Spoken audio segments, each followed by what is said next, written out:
Hello, everyone, and welcome to episode 8 of WVD Monthly. I'm your host, Andy Whiteside. I've got Bill Sutton with me. Bill joins me a lot for other podcasts, and Bill is starting to join us on the WVD side as well. Bill, how's it going? Going well, Andy. How about you? I, like you, am coming off vacation, so if I stumble and bumble my way through this podcast, that is a big part of it. I feel like I'm kicking and moving my arms as fast as I can just to stay above water today.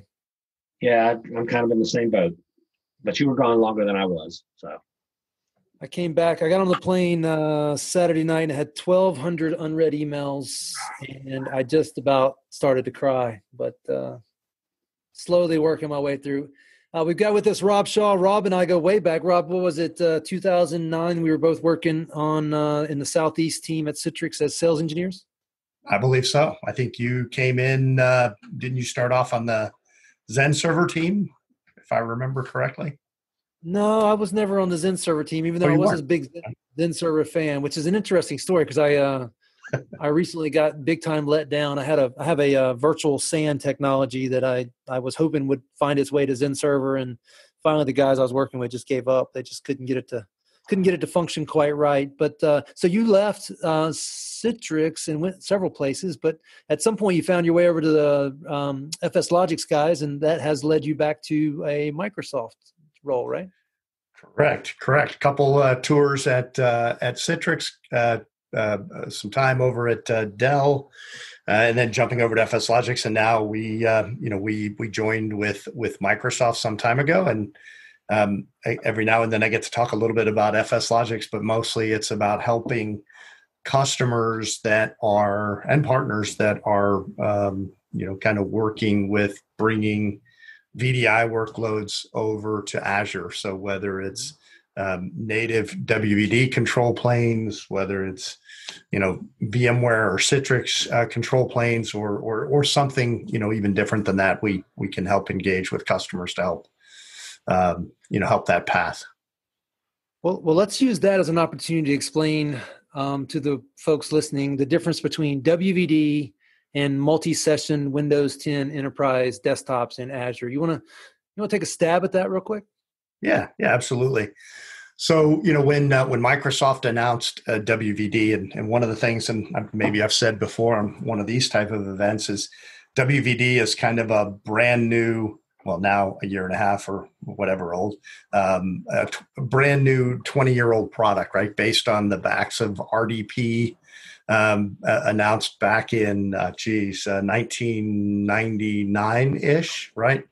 WVD, when it was announced, one of the key pieces was not only do you get an Azure control plane to where you can provision desktops and provision published applications and published desktops, but you kind of didn't have to decide, am I delivering a server workload or am I delivering a virtual desktop? And it really kind of blurs the line there, because for those of you on this call, probably very, very familiar with, reskinning, a 2000, 2003, 2008, 2012, 16, 19 desktop into looking like, a Windows desktop, and knowing all the other issues that you have to do there.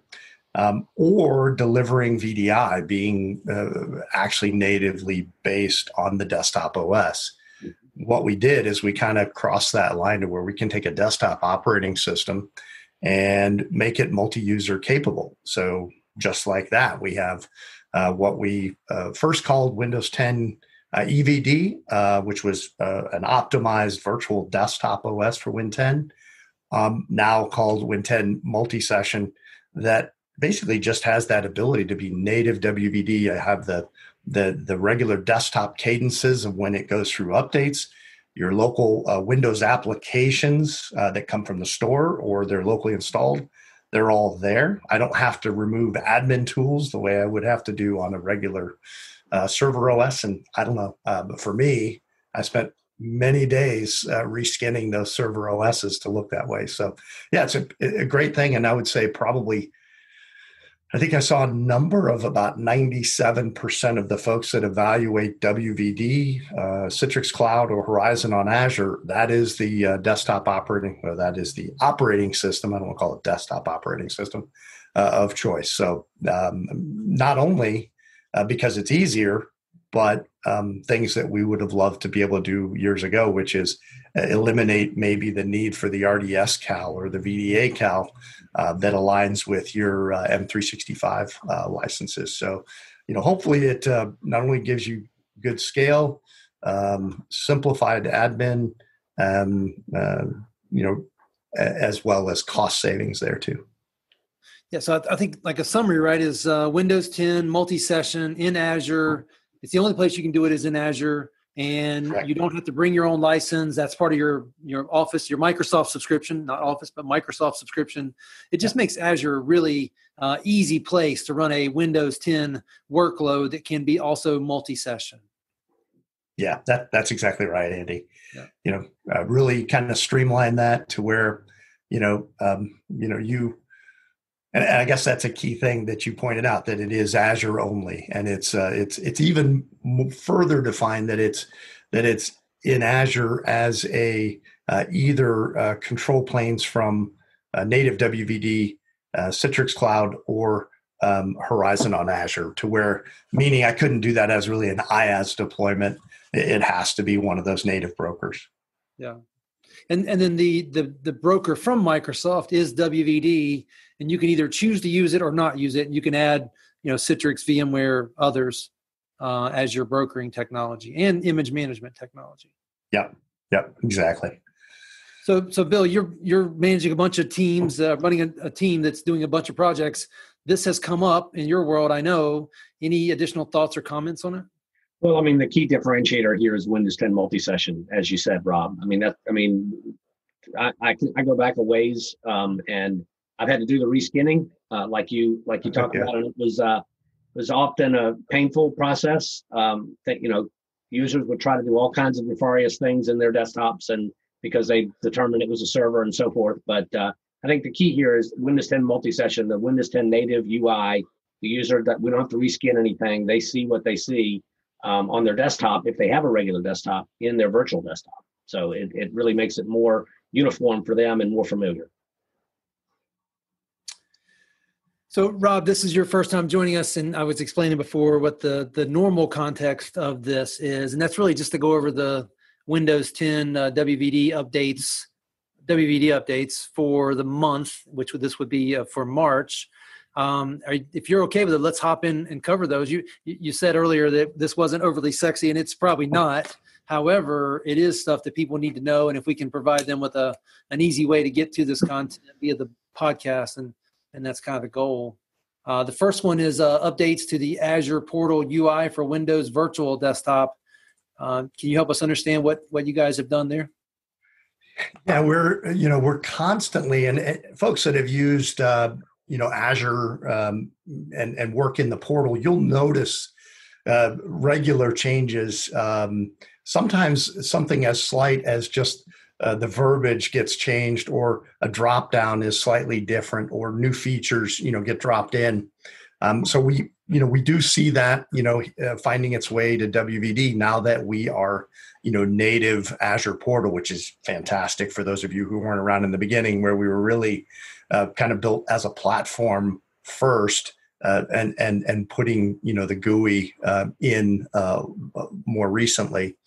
So those capabilities have certainly been good, and now as we're part of the Azure portal community for WVD, we're starting to see those improvements that kind of hit as things go. Some of the key things that we've seen are seeing that now there's when you go into the WVD environment, you'll notice something called Insights, and you'll be able to see that you can start to set up monitoring for WVD. You've been able to do this on your own using Insights and setting up workbooks to be able to set up monitoring capabilities. But now, we have some metrics that are kind of pre-triggered and easier for you to be able to drop that in. There's a very kind of a long roadmap of items that are going to continue to be dropped in for us. Things like being able to set how much data you want to keep, because you turn that on and you're storing those metrics, and you got to be a little bit kind of careful as to what metrics you start to grab. I've heard from a couple universities where they turned it on and it became a little pricey as far as the amount of data that it collected. You could get a lot of great data, but you had to be a little careful about how much data you want. So we're starting to be able to do some pruning of that, maybe setting some prioritization on which ones will be good. So Azure Monitor is one of those first things that's kind of come into the portal. Gen 2 support instead of just Gen 1 VMs. So we now have the ability to do Gen 2 deployments. And along with that, something that if you saw some of the stuff Mark Rusinovich talked about recently is trusted launch VMs for those high security environments. So these are, kind of fully vetted, operating systems that really are kind of pruned out to be highly secure. So that's nice. I haven't had a chance to really play with that since that's come to bear. Other things like you'll notice if you've been in recently, when you go in and set your VM options, you'll notice now that you see some availability options that you can set it for sets and zones to provide some availability, for the environment. And something that kind of bugged me from the beginning was you had to sometimes go through the disconnected VMs before you could see the active VMs, and now you can sort that to your liking to see which ones you want to see. Those are some of the kind of the big pieces that that I've seen in the. I guess some other things. When you're in maintenance on VMs, being able to message your users and be able to set drain mode a little bit more directly. So Rob, that's good. You kind of covered a bunch of stuff there. The one was the UI and the Azure portal. And that's, this is all about Microsoft slowly chipping away on some of the features that maybe Citrix and VMware and others have been working on for 20 plus years. If you had to give us a guess right now, or Rob's guess or Rob's estimate, is WVD feature parity with Citrix Cloud? Is it 20%? Is it 80%? As a guy who's come from this industry, where would you put that number? And if you're not comfortable giving a number, then don't. But any insight on that? So the first thing I'd say is that's always a moving target, right? Citrix continues, as well as VMware, they continue to adapt and add new features. So it's tough to stay kind of on top of that. I think, when you look at some of the base functionality, we might be somewhere in the 50 to 70%, range. But then when you start to look at some of the pieces that become important, like, single sign-on, that I'd be able to do a single sign-on and pass through. Today in native WVD, you may get multiple authentication prompts. And while that may be a small factor that would, maybe we'd say, hey, that's a 1%er, but for some people, that's 100%. We can't get reauthentications, or if I have to set the timeout value to nothing lower than 1 hour, which is what we have in WVD, that's not low enough. So I think basic capabilities, we're probably maybe in that maybe it's safe to say 60% arena, but there's again, a lot of capabilities that, certainly your financial sector, that there's just, maybe some of the features that they look for, they don't see yet today. But then again, for a certain workload or a certain use case, it could certainly be sufficient. And it's probably fair to say that this is something that Microsoft is very interested in improving on. At the same time, just having the platform for the desktops to run, aka Azure, and going back to the multi-session Win 10 and Win 10 Enterprise in Azure. I mean, that's really what Microsoft is ultimately most worried about, but they want to enable that brokering and management piece along the way. Yeah. And our philosophy is if you're comfortable today, with your control plane, it's definitely a shorter putt for you to be able to shift to Azure with your control plane of choice, right? You don't have to retrain on something new, and it might be something that you test both platforms at the same time to see what you want to do. But certainly, as you mentioned, from a Citrix standpoint, being able to have a single control plane that sees both your on-premises deployment and your Azure deployment is pretty critical. And we probably see, aside from the kind of greenfield net new deployments where, hey, we're going all Azure, we don't have an on-prem environment that we're looking at. Most everybody is not in that realm, and they do have an on-prem environment they have to manage. And they want to being able to manage that from a single pane is I guess reduces or avoids pain. Two different spellings. Hey, Bill, before I move on, any thoughts or comments on what we've covered so far? I was curious, Rob, can you tell me or our listeners what the difference is between a Gen 1 and a Gen 2 machine? I mean, fundamentally. Yeah, just when you're looking at your VMs, the ability to work with more forward designed architecture, being able to see different virtual disk types, being able, running on newer hardware probably as well, different machine types and those sorts of things. Correct. Yeah. Correct. Okay, that makes sense. So, Rob, I'm looking through the article here. Then the next section, it talks about something that's probably near and dear to all of our hearts on this podcast, and that is FS Logics being pre-installed in the enterprise multi-session images. I guess I didn't even realize it wasn't. I guess it has been in the single images, but now it's in the multi-session, or it's new in both.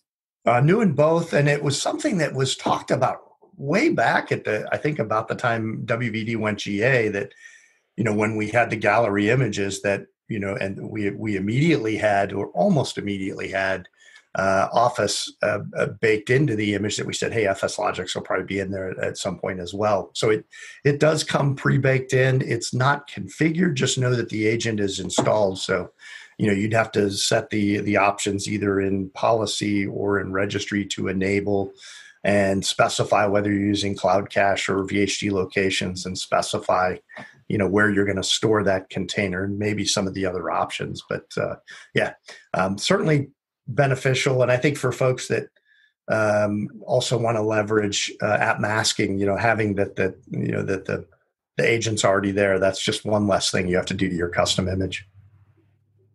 I've got kind of a techie question for you two guys. If I'm using non-cache mode Outlook, and I'm running in Azure-based desktop, and I'm connecting to my Exchange environment, how important is it still to need the FS Logics container for the cache mode? Are you guys seeing it still very valuable, or less important as it would be if you're running on premises? Yeah, I think if you're in online mode, clearly you don't need to cache anything. If you're in cache mode, so that you get that feel like you're on a local PC, I think it's critical, right? To get that feel like I'm working with a local laptop. And I still like having it in a separate container, keeping it out of the profile container, because I can keep my profile really small that way, and my Office cache can grow to be, whatever size, and I can also decide to set some availability options on the profile where I don't care about that for the Office container. So yeah, great question, Andy. So if you're online mode and you're using Outlook in the cloud or Exchange in the cloud, and you're using your desktop in the cloud, there's still enough latency where you notice where it's not that native experience. Is that what you're experiencing?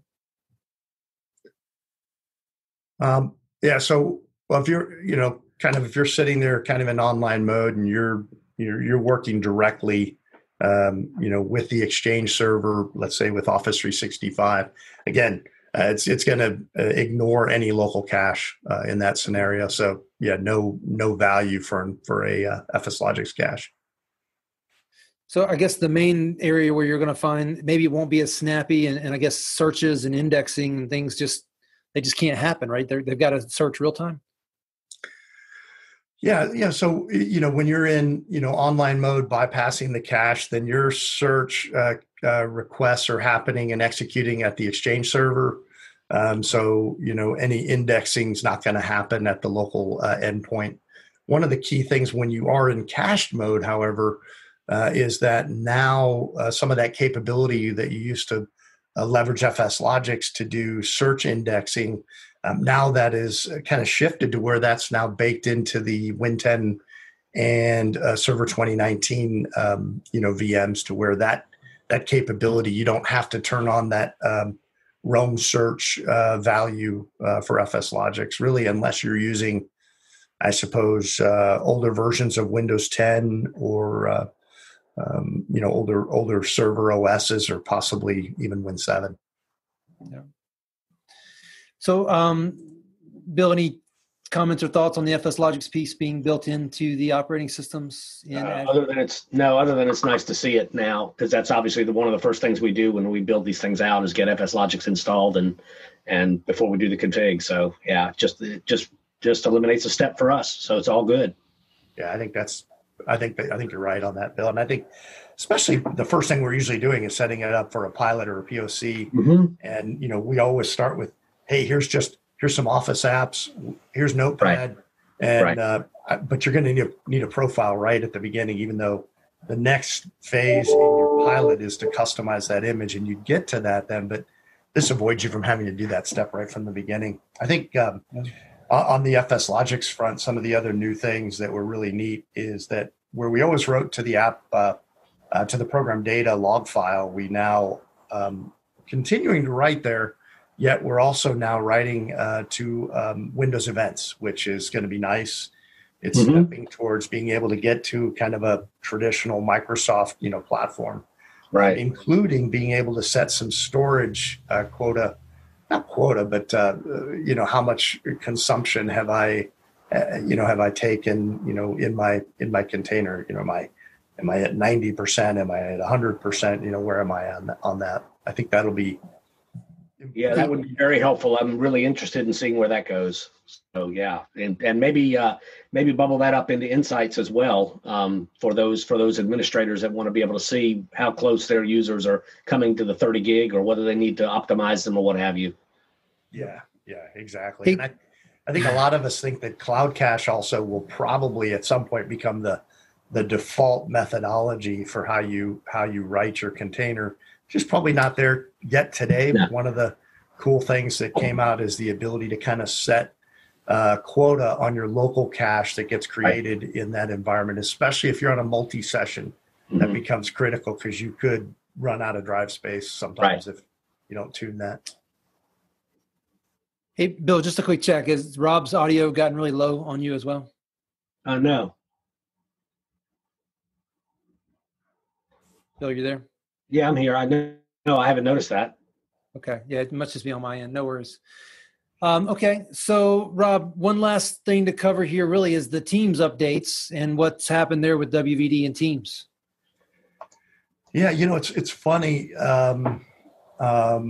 When we look at Teams as just a checkbox, and I think a lot of us, wanted optimizations for Teams just to be yes, it's optimized. And there's a little bit more to that, since Teams is really a lot of different pieces, right? I've got collaboration, I got audio, video, I've got, a variety of different things.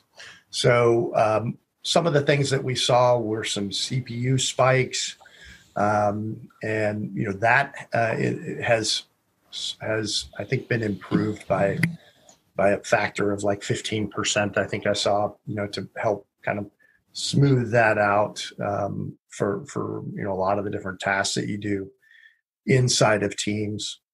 Audio video quality has gotten better. We replaced the encoder to go from the H.264 proprietary to more of an open standard, and we're seeing that's improving the quality of outgoing video feed from the camera. And we're continually getting kind of pieces of information from the Teams team, and yes, they even call themselves the Teams team, of improvements, in each of these pieces. And always remember that it's kind of a two-part piece. I got to improve it in the VM as well as at the endpoint. And today, by endpoint, we're talking really just the Windows 10 platform. Yet there were some rumblings of doing some improvements on the Mac side as well. So look for that to come in near term, I think, as well. So is it correct? Am I correct, Rob, here? And when it comes to something like Teams, you're not putting software on the endpoint. You're making use of software that's already on the endpoint to optimize this. Is that accurate? That's spot on, Bill. Okay, so that's why you said bringing it to the Mac, and it's mostly Windows 10 driven right now. But I would imagine as this moves forward, I would expect that you'll also look to incorporate it into possibly other platforms, particularly large scale thin client vendors and things like that, where you can leverage some of the encoding or decoding to optimize it on those devices as well. Yeah. And the product group, I think from the very beginning, shared with us that it also it'll help us long term, but it gave us a little bit of a slower start, was that as they were doing it, they were kind of containerizing that so that as they shifted between platforms, it should be relatively faster, I see. To push those through, so especially being able to say, hey, to hopefully to a Linux team to say, hey, here's the, kind of the API pieces that you can just hook into. Yeah. Right. I think even our friends at some of the thin client vendors, they've been able to do that, like Igil, for example. Right. Yeah. So that's good, guys. One other topic I guess we should cover, and that's the Start VM on Connect public preview. So, Rob, it sounds like the VMs need to be up and running currently, but what Microsoft is working on here is the ability to power up those VMs when the user makes that session, and then the user would wait on it to spin up. Obviously, with consumption and trying to be as diligent as possible around consumption in Azure, that sounds like a really good step in the right direction. Yeah, exactly. And we're really talking about those personally assigned VMs, right? Your remote developer that has a persistent VM. I can set a timeout at, say, 5:00 every day to shut it down if it's not in use. And then the user, if, hey, like developers do, they hit it at 2 a.m, perhaps. And when they connect, it'll spin up that VM in the background. We kind of see this as maybe a precursor of being able to do the same thing, since we don't have Hibernate today, being able to have machines that go into hibernation mode that they could come up as well in that same kind of fashion. Yeah, that would be extremely valuable when you're talking about consumption. Bill, thoughts on that one? No, I mean, this is great. I'm curious. I mean, you said that this is really focused on personal desktops. I don't know that I'd necessarily see this for multi-session, other than perhaps being able to spin them down, which you can probably do already. Correct. We can set either through GPO, if you've got disconnected sessions that stop taking new sessions on certain VMs, so that you're able to reboot those or shut them off to save on cost. Yeah. And even some of the other vendors like CloudJumper, NetApp, and Nerdio, where they have a little bit more robust tools for being able to do some of those scaling pieces. And of course, Citrix and VMware have had those capabilities for some time as well. Right. Well, guys, that's the end of the March updates. And Rob, you did a fantastic job. I'm excited to have you on this podcast monthly. Before we let you go, any specific parting words? We never even got your actual title. Are you still a WVD black belt, or is it a different title now? I am a global black belt of the on the WVD team. Yeah. Okay. Great. No, you're the perfect. And I know no martial arts skills or anything like that. But one sneak peek that I might mention is. We've had AppAttach running in preview for, I guess, the last month. That should go GA sometime really soon to where I could probably look at my watch and give some idea of when that might be. So, app attach, which for those of you who don't know, is the ability to kind of put applications into a virtual disk, and they kind of can self update. We're hoping that we see vendor support where software vendors will provide things in an MSIX format, but then I can do assignments to those, so I don't have to put those applications in the base image. So it possibly could give me a real simple image that maybe, if we're really lucky, and it's probably not going to happen this way, but my Office apps and FS Logics could be the only thing in the base image. Highly unlikely, but then everything else would be just those app attached disks, which would be huge administrative burden removed for admins. But that's always been the nirvana, right? And so this is one step closer to getting that clean image that doesn't have to be impacted by application installs. That's great to hear, and look forward to hearing more about that as it becomes production. Yeah, I would echo that, definitely. Many have tried and failed. Some have succeeded in part. So here we go again, right? That's right. Correct. I think you've got your, it's really kind of that elastic app assignment is what we're really talking about. Add to that this MSIX format. So, pretty exciting. There's still some limitations. I can't handle plugins and drivers, but we can put those in the base image and still let everything else get to the get assigned at login by attaching the disk. So yeah, we're excited, and I think a lot of customers have been testing that for some time and giving us a lot of good feedback.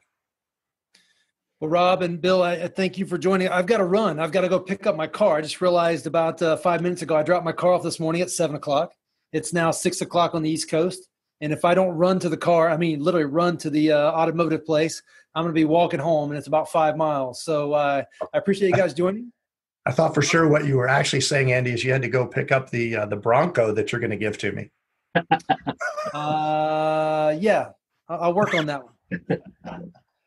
All right. Well, Rob, thanks for joining, and we'll do this again next month. Bill, thanks for joining this one as well. Well, hopefully you can keep joining us, and honestly, just really good conversations and more to come on the WVD side. It's going to be interesting to watch where this goes. Yep. Thank you, gentlemen. Thanks, Andy. Thanks, everybody. Thanks, guys.